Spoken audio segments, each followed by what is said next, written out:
joining me today. Today we are going to be creating this gorgeous card. Believe it or not, doesn't have any stamping on it. It's using the new Stampin' Up! Expressions Thinlits. And check this out. I mean, it's so cool. It is a simple wow, the kind of card we're all looking for our holiday cards. Easy to mass produce.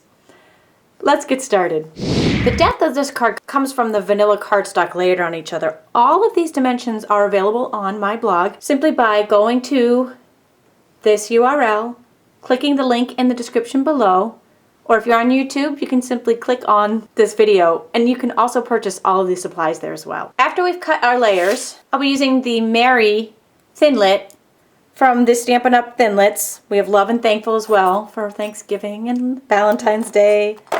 Okay, to use the Thinlit, you either want the magnetic platform or the multi-purpose cutting platform closed on tab 2. One cutting pad down, and for this gorgeous effect, we're going to be using Stampin' Up's foil sheets. They look like metal, like they're cardstock, but they look like metal. Now, I found the trick to doing these is to use a little wax paper, or I had parchment paper, so I'm using that, in between your Thinlit and the cardstock. This wax paper trick will help pop out the words. Real easy. One cutting pad on top, crank it through the big top. Sometimes you need to use your paper piercer to poke out the cardstock, but if you use wax paper or parchment paper, bam, it just comes right out. It's awesome. The other thing is you can, if your wax paper stays in there, you can actually reuse it a few times before you need to change out your wax paper. Just one of Tammy's tips. Isn't that awesome? So cool. For our berries, I'm actually using the owl punch. We want the 2 large and 1 of the small. So I'm just taking some scrap of the glimmer paper, which is some more of our cool paper, and popping those out. And the leaves come from the bird punch and some old olive cardstock. Just stick a little scrap in the edge there.